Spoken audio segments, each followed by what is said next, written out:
Hello बच्चों, कैसे हैं?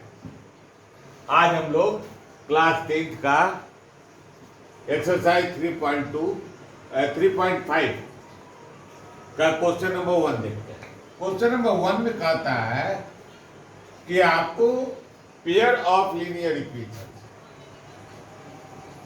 का यूनिक सॉल्यूशन का अर्थ होता है इकाई या हल, केवल एक हल, केवल एक हल। उसके बाद दूसरा कहता है नो सॉल्यूशन। इसका अर्थ होता है कोई नहीं, कोई हल नहीं। और तीसरा इनफाइनाइट सॉल्यूशन, मिनी सॉल्यूशन। इसका मतलब हो जाता है अनेक हल। तो हमारे पास तीन बात आ गई और कह रहा है कि यदि यूनिक सॉल्यूशन है, यानी कि सॉल्यूशन है, तो क्रॉस मल्टीप्लीकेशन मेथड से इसे सॉल्व करें। तो मान लेते हैं कि इक्वेशन हम उदाहरण दे देते हैं ax plus b1y, a1x plus b1y plus c1 equal to 0। Second को देखते हैं a2x plus b2y plus c2 equal to 0। यह एक टू वेरिएबल इक्वेशंस है, टू इक्वेशंस है, और इसमें से पहचानना है कि किसका क्या सॉल्यूशन होगा। तो आइए फर्स्ट केस देखते हैं। a1 upon a2 equal to b1 upon b2 equal to c1 upon c2। Second case हो सकता है a1 upon a2 equal to b1 upon b2 not equal to c1। Third case हो सकता है a1 upon a2 not equal to b1 upon b2। इस first case की बात करें, a1 upon a2 equal to b1 upon b2 equal to c1 upon c2। इस case में देखेंगे कि इसका इनफाइनाइट सॉल्यूशन होगा।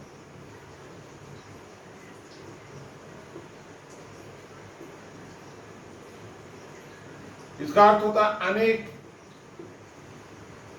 हल। हिंदी में इसको अनेक हल कहते हैं।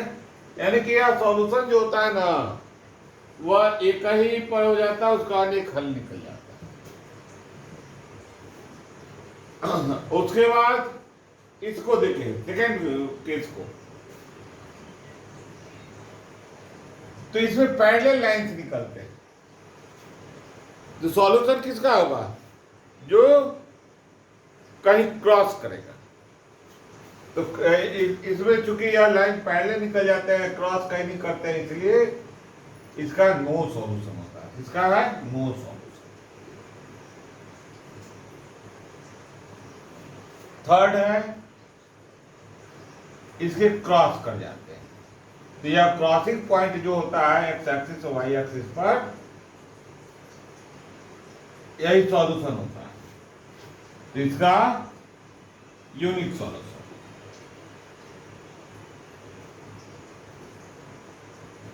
एक हल, केवल एक हल। अब इसके बाद ध्यान रखेंगे कि इसको तो हम लोग समझ लिए। अगर कोई क्वेश्चन केवल एक हल वाला हो, तब ध्यान रखेंगे यहां a1 इंटू b1 b2, देखिए क्रॉस पर, is not equal to b1 a2। इस केस में अब आइए तो इसके क्रॉस मल्टीप्लिकेशन का फॉर्मूला हम कैसे निकालेंगे। प्राय लोग समझा देता है, और कहता है लोग कि फॉर्मूला को रट जाइए। क्या आप रटना चाहेंगे? नहीं, आप चाहेंगे समझना।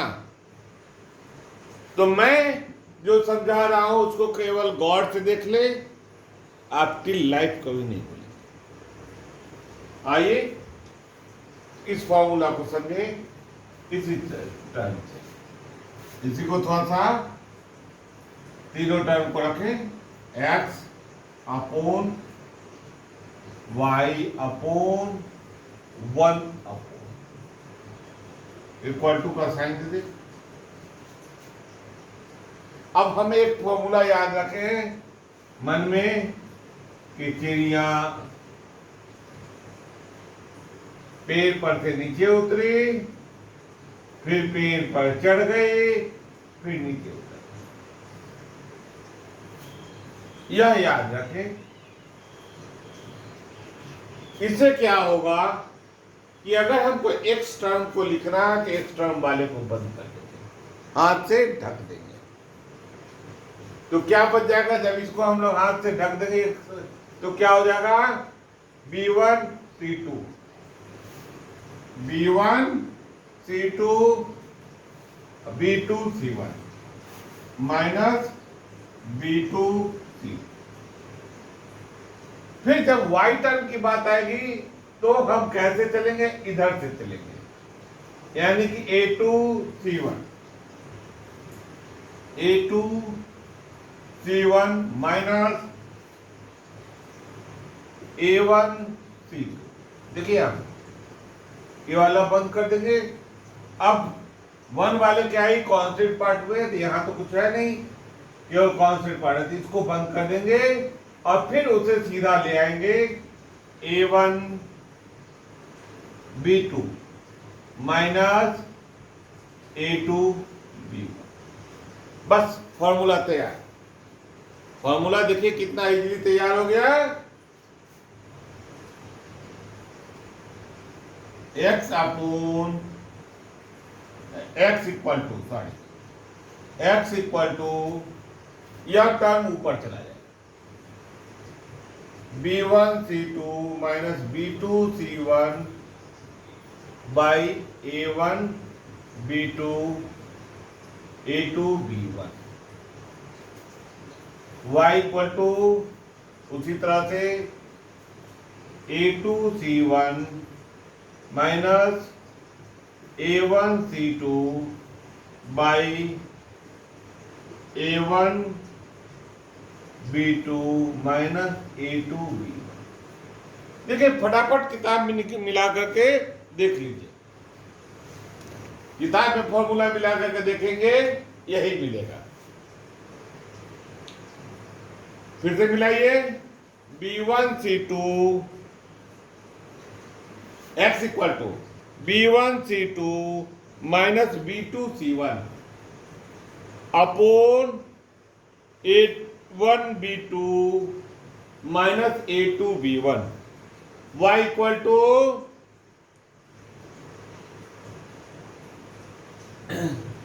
A2 C1 minus C2 A1 upon यही वाला term A1 B2 minus A2 B1।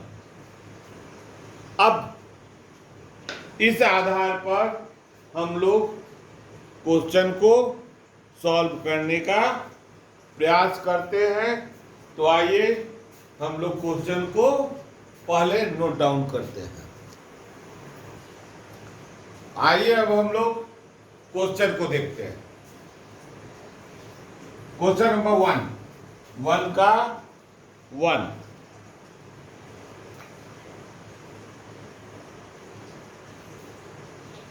इसमें देखिए हम लोग इसका मल्टीपल टर्म, यानी कि क्वेश्चन में है A1 equal to 1, A2 equal to 3। देखिए इसका multiple B1 equal to minus 3, B2 equal to minus 9, C1 equal to -3, C2 equal to -2। आइए अब निकालते हैं हम इसका A1/A2, 1/3, B1/B2 इक्वल टू -3/9, यह कैंसिल हो गया, 1/3, C1/C2 equal to -3/-2, minus minus cancel हो गया, इक्वल टू 3/2। अब देखेंगे A1/A2, B1/B2, यह दोनों इक्वल है, लेकिन C1/C2 इक्वल नहीं है। यहां हो गया hence A1/A2 equal to B1/B2 not equal to C1/C2। तो अब जब यह आया तो अभी हम आपको बतलाए हैं इसका क्या है, नो सॉल्यूशन। इसका है नो सॉल्यूशन। लेकिन अब आए क्वेश्चन नंबर 2 को, तो इसको हम लोग मिटा देते हैं, जगह की कमी है।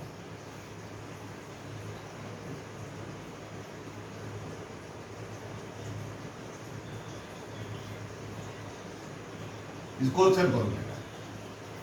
तो क्वेश्चन नंबर 2 देखिए आपके सामने है, 2x + y - 5 equal to 2x + y - 5 equal to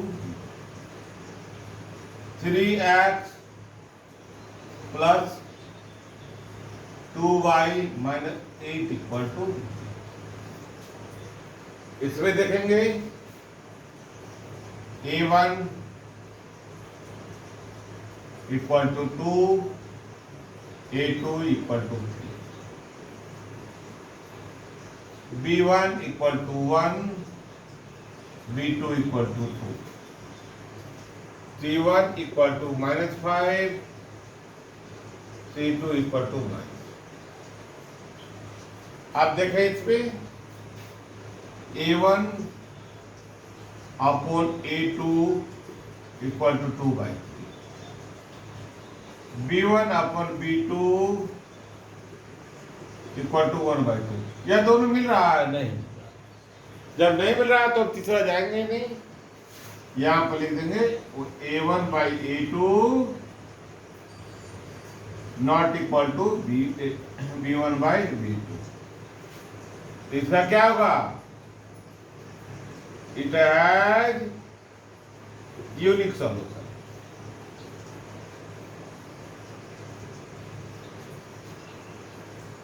अब इसको हम लोग इस फॉर्मूले पर सॉल्व करेंगे। तो आइए हम लोग सॉल्व करने का प्रयास करते हैं। आइए अब हम देखें,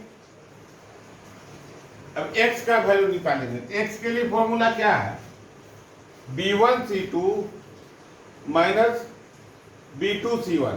थोड़ा सा इसको कॉम्पैक्ट रूप में लिख दिए हैं, अपॉन A1B2 माइनस A2B1। तो हमने जो रखा है उसको मान को रख दिया, मान को रखा तो हमारा B1 इक्वल टू क्या है, तो देखिए तो B1 इक्वल टू 1 और C2 इक्वल टू क्या है, तो C2 इक्वल टू -8। उसी तरह से अगला है B2 इक्वल टू क्या है, C1 equal to B2 equal to 2 और C1 इक्वल टू -5।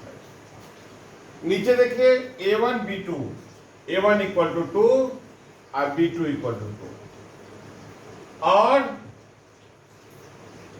दूसरा A2B1, A2 equal to 3, B2 equal to 1। यह दोनों बराबर रहता है y में भी, केवल इस टर्म को बदलता है।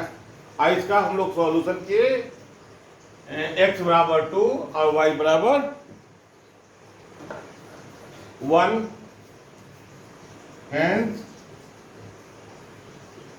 x बराबर 2, y बराबर 1, आंसर।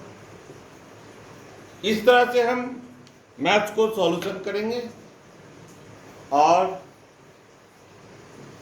खूब अच्छी तरह से स्पष्ट साफ लिखेंगे ताकि मार्क्स अच्छे हों। तो हम शुभकामना और शुभ आशीष के साथ, शुभकामना और शुभ आशीष के साथ विदा लेते हैं। जय हिंद।